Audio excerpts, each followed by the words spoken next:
আপনার উম্মতদেরকে এইটাও জানিয়ে দিয়েন পিতা মাতা দুজন পাইছে, পিতা মাতারে পাওয়ার পরেও পিতা মাতার খেদমত কইরা তাদের মন জোগাইয়া, তাদেরকে ভালোবাসা দিয়া তাদের খেদমত কইরা তাদের মন জোগাইয়া জান্নাত যেই সন্তান অর্জন করতে পারলো না ওই সন্তানগুলো যাতে ধ্বংস হয়ে যায়, এই জন্য আমি নবীজি বলছি আমিন।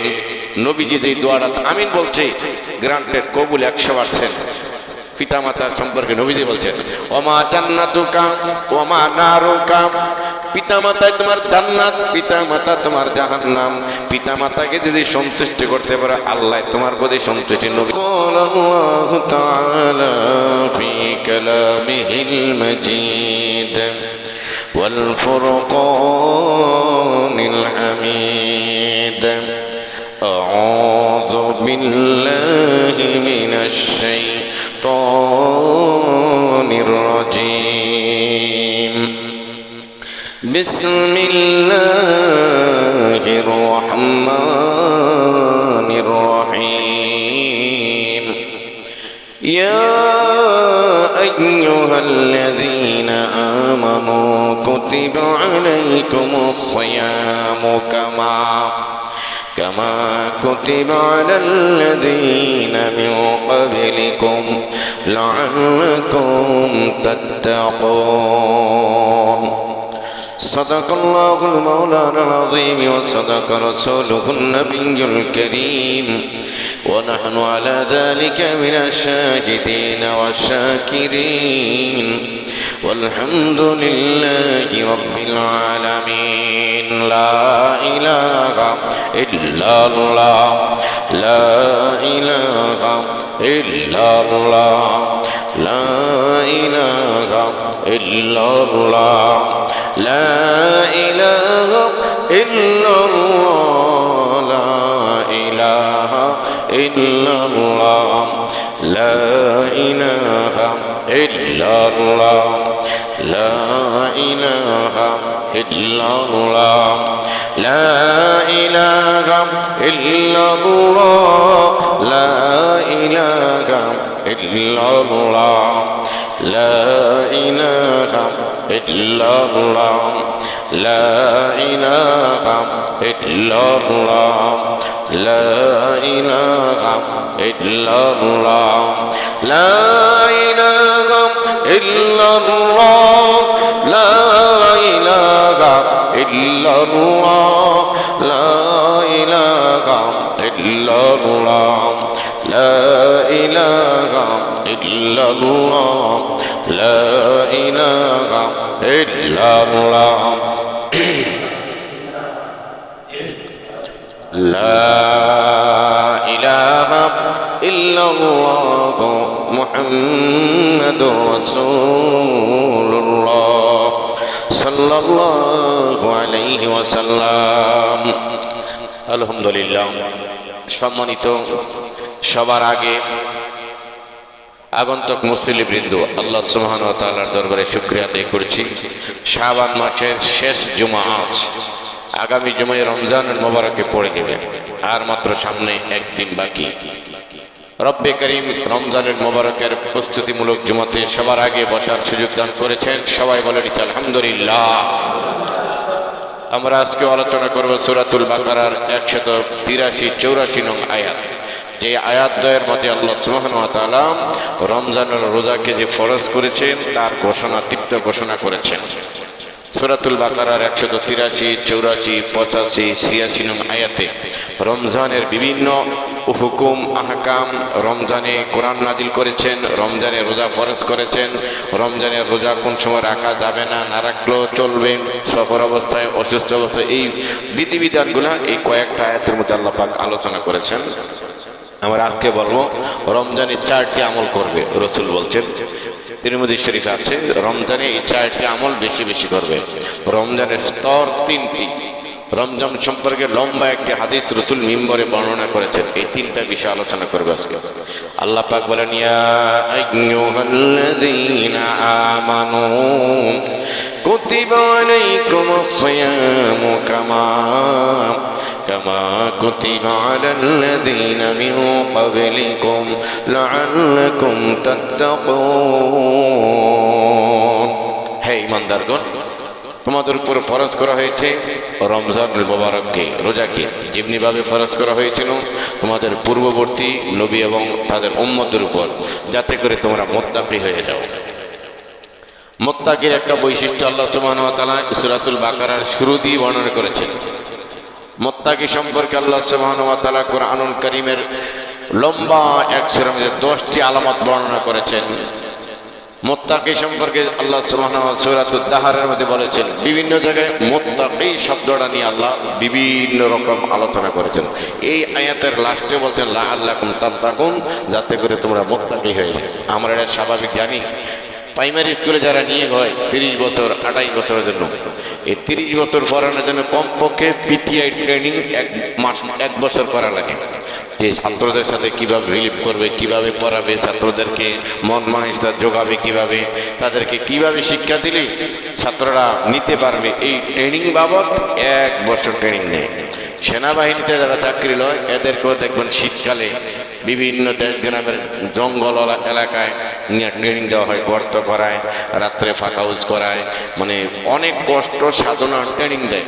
নৌবাহিনীতে যারা যায় ট্রেনিং করায়, এরপরে বিমান বাহিনীতে যারা যায় ট্রেনিং করায়, পুলিশে যারা যায় ট্রেনিং করায়। প্রত্যেকটা বাহিনীর আলাদা আলাদা ট্রেনিং কোর্স করাইয়া তারপরে তারে পদোন্নতি দেয়। আল্লাহ রাব্বুল আলামিন মোমেন নামকে কাফেলাকে রমজানের রোজা রাখাইয়া ট্রেনিং করাইতেছে যে এইভাবে এভাবে গুনাহ থেকে বাঁচতে হবে, আর গুনাহ থেকে বাঁচার নামই হইল মুত্তাকি। সুবহানাল্লাহি ওয়া বিহামদিহি। পৃথিবীর প্রত্যেকটা কাফেলা, প্রত্যেকটা জাতির একটা ট্রেনিং আছে। দিন শিক্ষার জন্য মাদ্রাসায় তাবলীগের চরমনায় দিয়ে ট্রেনিং দেওয়া হয়, ট্রেনিং কোর্স করা হয়। এভাবে ইসলাম শিক্ষা, দিন শিক্ষা, কোরআন শিক্ষার ট্রেনিং নেওয়া হয়। রমজানের মুবারকে কোরআন শিক্ষার ট্রেনিং দেওয়া হয়। আল্লাহ রাব্বুল আলামিন প্রতি বছরের 12 মাস থেকে একটা মাস গুনাহ থেকে বেঁচে থাকার ট্রেনিং স্বরূপ রমজানুল মুবারক দিয়েছে। সুবহানাল্লাহ। এই জন্য আল্লাহ বলছেন লাআল্লাকুম তাত্তাকুন, রমজান মাসে যেমন তোমরা গুনাহ থেকে বাইচে থাকো, পরহেজ করো, নিয়ন্ত্রণ করো, এই রমজান মাসে যেভাবে গুনাহ থেকে বাইচে থাকো, পুরা 11টা মাস যাতে রমজান মাসের ট্রেনিং না কাজে লাগাইতে পারো। রমজানে আমরা বলি রোজা রয়েছে, ঝগড়া করবো না, রোজা রয়েছি, কথা কম কর, রোজা রয়েছে। তো এই যে কথা রাসূল বলেছেন মান কাতুরা কালামুহু কাতুরা কথাউহু, যে বেশি কথা বলবে তার ভুল বেশি হইবে, গুনাহ বেশি হইবে। অযথা কথা যদি দোকানে 1 ঘন্টা বসে করেন, ভুলে অজ্ঞত সেরে 2-1টা মিথ্যা বা হাসানের জন্য কৌতূহলমূলক মিথ্যা কথা হয়ে যাবে। তার মধ্যে কথা যদি 1 ঘন্টা না বলেন তো কোনো গুনাহই হইল না। রাসূল বলছেন কথা বেশি বললে গুনাহ বেশি হয়ে যায়। রমজানে কম কথা বলিয়া মানুষ গুনার একটা ট্রেনিং দেয় যে কম কথা, তো সারা বছরে কম কথা বললে গুনাহ কম হবে। এই কথা কম বলার মধ্যে একটা ট্রেনিং রমজানে নেওয়া হয়। মহিলারা যারা ঝগড়াটে মহিলা, সারাদিন 2-4 জনের লোকে ঝগড়া না করলে, গলা না বাইরেলে গলা কুচকুচায়, খাস যায়, ভালো লাগে না, কারোর সাথে চেতাচেতি করতে পারে। ওই মহিলার রোজা রয়েছি, না হইলে জব দিতাম কথা করা, রোজা রয়েছি। এই রোজার কারণে গুনাহ থেকে বাইচে রইল। আল্লাহ বলছে লাআল্লাকুম তাত্তাকুন। রোজাতেই কাম, রোজা রাখে না, তারপরে কয় অন্য মানুষের রোজা রয়েছে, বিড়িটা মানুষের সামনে টানবো না, একটু আড়াল লেগে টানবো। হে রোজা রাখে নাই, বিড়ি খাচ্ছে বা খাইতেছে, এতটুক আছে যে কমপক্ষে একটু পর্দা দিয়ালো, মানুষের সামনে খামু না, একটু আড়ালে খামু, দোকানের ভিতরে খামু, লাল শালু টানাই দে, কালো পর্দা টানাই দে, একটা আড়ালে। এই যে মানুষের সামনে ইচ্ছা করলে সে খাইতে পারবো, কে কারে বাধা দেব, কিন্তু এতটুক পরহেজ করতে যে মানুষের সামনে খাবো না। এই যে গুনাহ থেকে বাঁচার একটা ট্রেনিং হয়ে গেল। রমজান মাসে যারা অহরহ মিথ্যা কথা বলে তারাও কয় রোজা রয়েছে, মিথ্যা কথা বলা যাবে না। জিনিসটার দাম, এই দোকানদাররা মিথ্যা কথা বলে 60 টাকা দাম কেজি কিনা, আসলে কিনা 40 টাকা কেজি। তো রমজান মাসে কয় রোজা রয়েছে, মিথ্যা কথা বলবো না, যায় কিনছে আপনি 10 টাকা লাভ দেন বা 5 টাকা বেশি দেন। রমজান মাসে যে গুনাহ থেকে বাঁচার, মিথ্যা কথা বলে না, কম বলে। যারা মিথ্যা কথা বেশি বলে তারাও কম বলে, যারা 2-1টা বলে তারা বলে না। তো বেশি কথার থেকে একটা ট্রেনিং রমজানে হয়, মিথ্যা কথা থেকে একটা ট্রেনিং বেশি হয়। দোকানে বইতে গীবত সমালোচনা করতে রোজা রয়েছে, গীবত গেছ না, মানুষের রোজা ধ্বংসই দেবে, রোজার সব কমে যাবে। এই যে গীবত থেকে বাঁচতে দেবে। মোট কথা হার ধরনের একটা গুনাহ থেকে বাঁচার একটা ট্রেনিং রমজানে দেওয়া হয়। সুবহানাল্লাহি ওয়া বিহামদিহি। হুজুর পাক সাল্লাল্লাহু আলাইহি ওয়াসাল্লাম রমজানের মুবারকের পূর্বের জুমায় সামনে রমজান, নবীজি মেহরাবে আইছে, এটারে বলা হয় মেহরাব। মেহরাবুন অর্থ হলো অস্ত্র রাখার জায়গা। মেহরাবুন থেকে হারবুন থেকে যুদ্ধ, মেহরাবুন অর্থ যুদ্ধের সামানা রাখার জায়গা। ইসলামের প্রারম্ভিক যুগে আমরা তো এখন নির্বিঘ্নে নামাজ পড়তে, আমরা কোনো শত্রু আইব না, আমরা মোটামুটি নিশ্চিত। 8-10 জন মাত্র মুসলমান, তারা যদি নামাজে দাঁড়াইতো, তাদেরকে এই শুধু কি পিছন দিয়ে তীর মারতো, আঘাত করতো, তাহলে অস্ত্র সাথে সাথে রাইকা তারপরে নামাজে দাঁড়াইতো। যুদ্ধের ময়দানের নামাজের জামাতের নিয়ম হইল, যদি দেখা যায় শত্রু দল এসে নামাজে আক্রমণ করবে, একদল নামাজ পড়া আরেক দল পাহারা দাও, আরেক দল নামাজ পড়া আরেক দল পাহারা দাও, এভাবে নামাজের নিয়ম। রাসূল সাল্লাল্লাহু আলাইহি সাল্লাম মিম্বারে প্রথম সিঁড়িতে পা রাখছেন। আপনারা যারা মসজিদে নববীতে এবং বাইতুল্লাহ শরীফের মসজিদে গেছেন, আমাকে তো ছোট মসজিদ মেহরাব ছোট, সিঁড়ি 2-3টা। বাইতুল মুকাররমের মধ্যে কেন মেহরাবের মিম্বরের সিঁড়ি 5-7টা, আর মসজিদে নববীতে যে সিঁড়িটা আছে এটা 5-7টা, অনেক লম্বা ওসা। আমাদের এটা ছোট। রাসূল সাল্লাল্লাহু আলাইহি সাল্লাম এই মিম্বরের মেহরাবের মিম্বরে প্রথমটা পা রাইখা উঠতেছে, ওঠার সময় সাথে সাথে জোরে জোরে বলতেছে আমিন। সাহাবীরা চমকে গেছে। সাহাবী যেমন মনে করেন আপনারা চমকে গেছে, হুজুরে 7 বছর ধরে জুমা পড়ে কোনোদিন এমনি জোরে জোরে আমিন করে, ব্যাপার কি? দ্বিতীয় সিঁড়িতে নবীজি পা রাখছেন, আবার বলছেন আমিন। সাহাবীরা কয় কি রাসূল কার লগে কথা কইতেছে? তৃতীয় সিঁড়িতে পা রেখে দূরে দূরে বলছেন আমিন। সাহাবীরা ওনার কোনো কথা কয় নাই। ফিকহের কিতাবের মাসালা আছে, ইজা খরাজা খতিব লিল খুতবাতি ফালা সালাতা ওয়ালা কালামা। খতিব সাহেব যখন মিম্বরে বৈশা যায় খুতবা দেওয়ার জন্য, তখন কোনো কথা কালাম নামাজ কিছু নেই, পড়া যায় নেই। তো সবাই রাসূলের খুতবা শুনছে। সৌদি আরবে খুতবা একটাই হয়। বাংলাদেশে আমরা খুতবা আরবিতে যেহেতু জরুরি, তা আমরা এর আগে আমগর লোক, আমরা বাংলাদেশ বা এই ভারত মহাদেশে এতই মানে ব্যস্ততা, নামাজের টাইমে দাঁড়াই গেলে আসি না। আমরা এই সব লোকগুলো জমাইতে আধা ঘন্টার সময়, তো এই আধা ঘন্টার সময় আমরা বাংলাতে আমগর নিজস্ব ভাষায় ওয়াজ করি, এরপর আরবি ভাষায় খুতবা দিই। খুতবাটার মধ্যে মূলত ওই দেশের বা আলোচনা ওয়াজ এটা হইয়া যায়, কিন্তু আমরা যে খুতবাটা দিই দুইটা আরবিতে, এটা আমরা বেশিরভাগই বুঝি না কি বলছি, এটা অন্য দেশের ভাষা, আর আরবিতে খুতবা হওয়া জরুরি। তো ওই আরবিতে সৌদি আরবে একটাই খুতবা দেয়, ওইটাই দেয়, ওইটাই দিয়ে দাঁড়িয়ে দেয়। তো রাসূল সাল্লাল্লাহু আলাইহি ওয়াসাল্লাম খুতবা দিয়েছেন। খুতবা মানে ভাষণ, খুতবা অর্থ হইল ভাষণ, বক্তব্য, ওয়াজ দিতে বলেন।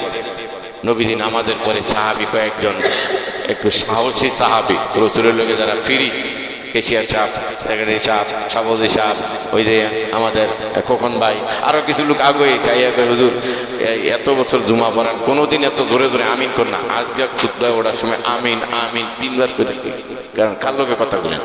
নবীজি সাল্লাল্লাহু আলাইহি সাল্লাম বলেন, তোমরা সব সাহাবীরা বসো, আজকে একটা ঘটনা ঘটে গেছে। আমি যখন মিম্বারের মধ্যে প্রথম সিঁড়িতে পা রাখলাম, জিবরাইল আলাইহিস সালাম আমার কানে কানে বলতেছে, ইয়া রাসূলুল্লাহ, এই তো কয়দিন পরে রোজা, আপনার উম্মতদেরকে জানিয়ে দেন তারা যাতে রমজান মাসের মতো এমন একটা গুরুত্বপূর্ণ মাস পাইয়া। নবীজি বলছেন আউয়ালুহু রাহমাতুন, রমজানের প্রথম দশকটা রহমতের দরজা খুলে দেওয়া হয়। ওয়া আওসাতুহু মাগফিরাতুন, মাঝের দশকে আল্লাহ মাফ ঘোষণা করেন। ওয়া আখিরুহু ইতকুম মিনান নার, শেষের দশকে আল্লাহ দুজুকিদেরকে জান্নাতি বানিয়ে দেন। সুবহানাল্লাহ। এমন রহমত, মাগফিরাত, নাজাতের মাস পাওয়ার পরও অলসতা করে যারা গুনাহ মাফ করাইতে পারলো না, তারা যাতে ধ্বংস হয়ে যায়, নবীর কথা জিবরাইল বলছে। নবীজি তখন বললেন আমিন। এ সাহাবীরা এই কথাটা জিবরাইল এসে আমার কাছে বললো, আর আমি জোরে বললাম তখন আমিন। সাহাবীরা চমকে গেছিল, রমজান মাসে গুনাহ মাফ করাইতে না পারলে তাহলে ধ্বংস হয়ে যাবে। হ্যাঁ, রমজান মাসে এত সুযোগ সুবিধা, সেহরির সময় দোয়া কবুল হয়, সেহরির সময় যদি আল্লাহর কাছে গুনাহ মাফ চায় সহজ শর্তে আল্লাহ ক্ষমা করে, ইফতারটার সামনে নিয়ে যদি আল্লাহর কাছে গুনাহ মাফ চায় সহজ শর্তে মাফ করে দেয়। অন্য সময়ে তওবা কইরা কান্নাকাটি কইরা গুনাহ মাফ চাইলে যেমনি মাফ হয়, আর রমজান মাসে স্বাভাবিকভাবে আল্লাহর কাছে রোজা মুখে রেখে মাফ চাইলে ক্ষমা কইরা দেয়। এত ক্ষমার সুযোগ সুবিধা পাইয়াও যদি অলসতা, অজ্ঞতা, ঘুমাইয়া দুনিয়ার কাজে ব্যস্ততার কারণে আল্লাহর কাছে মাফ না চাইতে পারে, তো এই লোকটি ধ্বংস হয়ে পালা। এই জন্য আমি বলছি আমিন। এইবার বোঝেন মুসলিম বাবারা, রমজান মাস চাঁদ ওঠার সাথে সাথে রমজান মাস শুরু হয়ে যাবে, তখন থেকে নিজের জীবনের গুনাহগুলা মাফ চাইবেন, জান্নাত কামনা করবেন।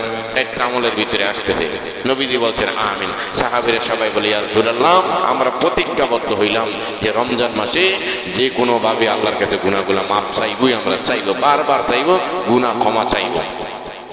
তো রাসূল দ্বিতীয় সিঁড়িতে পারে কিন্তু আবার বলছিলেন আমিন।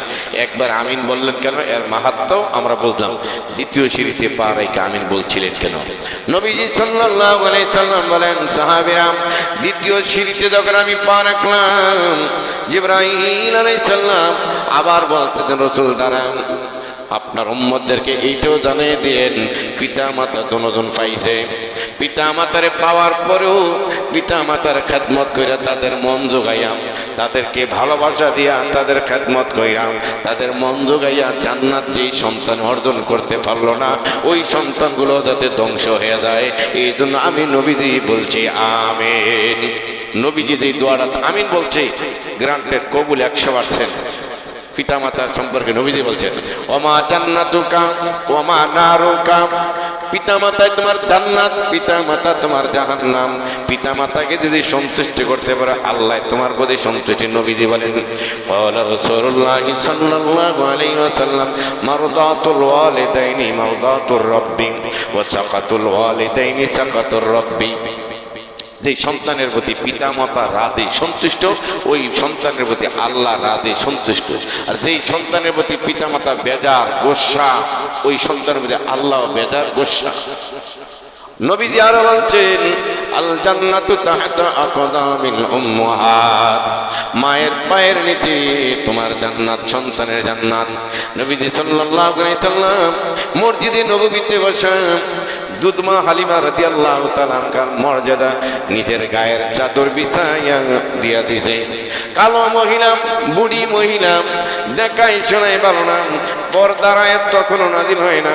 নবীজি যখন বিছাইয়া দিয়েছেন, মহিলা মানে হালিমা সাদিয়া মহিলায় বসছে, সব বড় বড় সিনিয়র সাহাবীরা তাকাই রয়েছে নবীজিরা করতেছে কি। নবীজির গায়ের চাদর কইলা ওই কোন প্রতীক একটা মহিলারে বিছাই দিতে বসার জন্য। সব সাহাবীরা পরে করে, ইয়া রাসূলুল্লাহ বুঝলাম না কারণটা কি, একটা বিনারা মহিলারে আপনার গায়ের চাদর বিছাই দিয়েছেন মসজিদে নববীতে বসার জন্য। এইবার নবীজি ডাক দেয়া বলে, তোমরা তো চিনো না, জানো না, এইটা আমার মা হালিমা সাদিয়া, তার দুধ পান করে আমি মুহাম্মদ বড় হয়েছি। ওনার কাছে আমার চাদর কিছু না, ওনার পায়ের নিচে আমি চাদর দেওয়া এই সন্তানের কাজ। সুবহানাল্লাহি ওয়া বিহামদিহি। মায়ের পায়ের নিচে সন্তানের বেহেশত। তো বলছে, যে সন্তান পিতা মাতা পাইল, শ্বশুর শাশুড়ির আব্বা আব্বা আম্মা আম্মা বলতে বলতে মুখে ফানা পড়াইলায়, আর বাপের মাসও একবার আব্বা ডাকে না, এবারে খাইতে আইতে কব, ওনারে দিয়ে আসো, বউরকে ওনারে দিয়ে আইও, ওনারে খাইতে আসতে কব, ওনারে এদিক দেখতে কব, ওনার এত ফের ফের ফের ফের করে গেলে গা। আর শ্বশুর বাড়ি গেলে, আব্বা আব্বা আপনার লেগে এই পেঁপে আনছি, আব্বা আপনি এটা পছন্দ করে এটা আনছি, আব্বা নারায়ণগঞ্জের মাছ আপনার জন্য আনছি, শ্বশুরও খুশি। এটা খাওয়ান ভালো কথা, কিন্তু তথাপি আপনার আব্বারে, নিজের বাবারও সন্তুষ্ট রাখেন, সেবা করেন, শ্বশুরও করেন, শাশুড়িও আপনার প্রতি অনেক অবদান, তাদেরকেও সেবা শুশ্রূষা, তাদেরকেও আপনার স্বার্থ অনুযায়ী তাদেরকেও কি খাওয়ান দেন, কাপড় দেন, ঈদে কাপড় দিবেন, অবশ্যই দিবেন। এই এলাকার যারা জামাই আছেন, অবশ্যই শ্বশুর শাশুড়িকে আপনার তৌফিক থাকলে ঈদের সময় একটু পাঞ্জাবি কিনে দিবেন, পায়জামা কিনে দিবেন, ইফতারি কিনে দিবেন, বা তাদেরকেও কি সম্মান করবেন অবশ্যই। নবীজি দ্বিতীয় নম্বরের সিঁড়িতে পা রেখে ধরে আমিন বলছিলেন এই জন্যে। তো নবীজি সাল্লাল্লাহু আলাইহি সাল্লাম এই দোয়া করতেন, দোয়া কবুল। এই জন্যে আমাদের যাদের পিতামাতা আছে তাদের জন্য অবশ্যই সেবা, তাদের মনে যাতে আঘাত না যায় এমন কোনো ব্যবহার, এমন কোনো কথা, এমন কোনো কাজ তাদের সামনে করবে না, নিজের আমল বরবাদ হয়ে যাবে। আর যাদের পিতামাতা ছোটকালে পান নাই, পাই নাই, ওরা কবরের পাশে গিয়ে বারবার রব্বিরহামহুমা কামা রব্বায়ানি সগীরা, অর্থ হলো আল্লাহ শৈশবে ছোট থাকতে আমার মা বাবা আমারে যেমন আদর করে সোহাগ করে বড় করতে পালতে, আমার আব্বা আমারে কবরের মধ্যে এভাবে তুমি আদর সোহাগ করিও। আল্লাহর শিখানো দোয়া। এবার পিতামাতার জন্য মসজিদ মাদ্রাসায় দান সৎকার করবে। পিতামাতার সমবয়স্ক যারা আছে চাচা জ্যাঠা খালু ফুফা তাদের সাথে ভালো ব্যবহার করবে। এরকম হাদিসের ভাষা যে আপনার পিতামাতা ছোটকালে মারা গেছে, তো আপনি মনে করছেন আমার মুরব্বী নেই, তার লোকে বেয়াদবি করবেন না। আপনার পিতার বয়সী যারা চাচা জ্যাঠা খালু ফুফা আছে তাদের সাথে যে আদব রক্ষা করে তোলেন, তো ধরে নেওয়া হবে আপনার আব্বায় থাকলেও আপনি আদব রক্ষা করে চলতেন। আর তাদের সাথে যদি বেয়াদবি করেন তো ধরে নেওয়া হবে, বুঝে নেওয়া হবে ও বাপ থাকলে আমার বেয়াদবি করতো। আরবিতে প্রবাদ আছে, চাচা জেডা কা মঞ্জলাতিল আবি, বাপের জায়গা। বাপ মা না থাকলে চাচি জেডি চাচা জেডা বাপের জায়গায় সমতুল্য। মানে বাপ মা থাকলে যেমন তাদেরকে সম্মান করতেন, পিতা মাতা না থাকলে চাচা জেডা ফুফু খালুকে এইভাবে সম্মান করা জরুরি। বেয়াদবি করলে পিতা মাতার সাথে বেয়াদবি করলে যেই গুণ হইতো, চাচা জেডা ফুফু খালা খালু তাদের সাথে বেয়াদবি করলে এই গুণ হইবে। নবীজি বলতেন, আমি বললাম আমিন। সাহাবীরা কইতে হলে বিশাল গুরুত্বপূর্ণ। নবীজি তাহলে পিতা মাতার সাথে মনে আঘাত দেওয়া যাবে না, পিতা মাতার সাথে ধমক দেওয়ার কথা বলা যাবে না। পিতা মাতায় একবার যদি 100 বার যদি জিজ্ঞাসা করে ওইটার জবাব দিতে হবে। কারণ আমি আর আপনি ছোট থাকতে কোলের মতো উঠি, জিজ্ঞাসা করতাম ওইটা কি, বাবাই বলতো চাঁদ, আবার কইতাম এটা কি চাঁদ, আর এইটা কি চাঁদ। তো ওই সময় বাবা রাগ করে নেই, হাসিতে বলতো আরে আব্বু এটা চাঁদ, আর এটা কি এটা কাক। আবার জিজ্ঞাসা করতেন এটা কি এটা কি এটা কি, মানে পেশাল পারতেন আপনি আর আমি পেশাল পারতাম। ওই সময় তো এরা কোলে রেখে রাগ করে নেই। তো এখন যারা বুড়ো হয়ে গেছে, মাথার স্ক্রু ঢিলা হয়ে গেছে, তারা এখন ওই বাচ্চা কর মতো বাচ্চা ছিল আলাপ করতেছে। এমনই ভাত খেয়ে ভাত খাই নেই আমি খাই নেই ভাত, আমার আবার বাদ দে। বুড়া যারা বেশি বুড়ো হয়ে গেছে, অসুস্থ হয়ে গেছে, মাথার টার তোর একটু লুজ হয়ে গেছে, ভাত খাইছে আধা ঘন্টা আগে আজ ভাত খাই নেই, মিশা কথা। বা এইটা কাপড় দিছি, তারপর আমার দামি কাপড় দে, আমার ওই কাপড় দে। তো এই সন্তানের জন্য উচিত হইল ছোটকালে যে আপনার বিভিন্ন কথাগুলো বাপ মা সহ্য করতে, আপনি ওকে সহ্য করেন, তো হইলে আপনার জান্নাত আপনার জন্য অবধারিত। সুবহানাল্লাহি বিহামদিহি। প্রিয় ভাইয়েরা, রাসূল সাল্লাল্লাহু আলাইহি সাল্লাম তৃতীয় সিঁড়িতে যখন আবার পা রাখতেন জোরে বলছিলেন আমিন। সাহাবীরা বলে ইয়া রাসূলুল্লাহ, তৃতীয় সিঁড়িতে তো আবার পা রেখে বলছিলেন আমিন, 3 বার আমিন বলছিলেন। নবীজি বলেন, জিবরাইল আমার কানে কাছে এসে বলে ইয়া রাসূলুল্লাহ সাল্লাল্লাহু আলাইহি সাল্লাম, আপনার উম্মতদেরকে জানিয়ে দেন যারা নাকি আপনি নবীজির নাম শোনার পরে দুরূদ শরীফ পড়লো না, তারা যাতে ধ্বংস হয়ে যায়। আপনার মতো এমন গুরুত্ব নবী 1,23,999 নবীর মাঝে, রাসূলের মাঝে আপনার গুরুত্ব আল্লাহর কাছে বেশি। দুনিয়া আপনার উম্মত বেশি, আপনার উম্মতদেরকে সুযোগ সুবিধা দিতে বেশি। এমন উম্মতরা যদি আপনার নাম শোনার পরে দুরূদ না পড়ে, তারাও যাতে ধ্বংস হয়ে যায়। নবীজি বলেন, আমি তখনও বলছিলাম আমিন। নবীদের নাম শোনা মাত্র মোহাম্মদ নামরা আসলে সাথে সাথে কমপক্ষে সাল্লাল্লাহু আলাইহি সাল্লাম, সবচেয়ে ছোট দুরূদ হইল সাল্লাল্লাহু আলাইহি সাল্লাম, বা যে কোনো দুরূদ পড়তে পারে। নবীজির নাম শোনার পরে একই মজলিসে একই মাহফিলে যদি একাধিকবার নবীজির নাম শোনা হয়, এটা হচ্ছে ফিকহের মাসালা ফতোয়া। প্রথমবারে নবীজির নাম শোনার পরে সাল্লাল্লাহু আলাইহি সাল্লাম দুরূদ একবার পড়া ওয়াজিব। এরপরে একই মজলিসে একই জায়গায় বারবার নবীজির নাম আসলে পরবর্তীতে দুরূদ পড়া মুস্তাহাব। মুস্তাহাবের অর্থ হলো উত্তম, পড়লে ভালো, না পড়লে গুনাহ হবে না, তবে একবার পড়া ওয়াজিব। একই জায়গায় যেমন এই ওয়াজের মধ্যে আমি নবীজির নাম 10-20 বার বলা হয়েছে। প্রথমবারে বলা ওয়াজিব, এরপরে বারবার বললে মুস্তাহাব, ভালো, না বললে গুনাহ হবে না, তবে একবার বলা ওয়াজিব। রাসূল সাল্লাল্লাহু আলাইহি ওয়াসাল্লাম বলেন, মান সাল্লাম আলাইয়া ওয়াহিদাতান সাল্লাল্লাহু আলাইহি আশারা।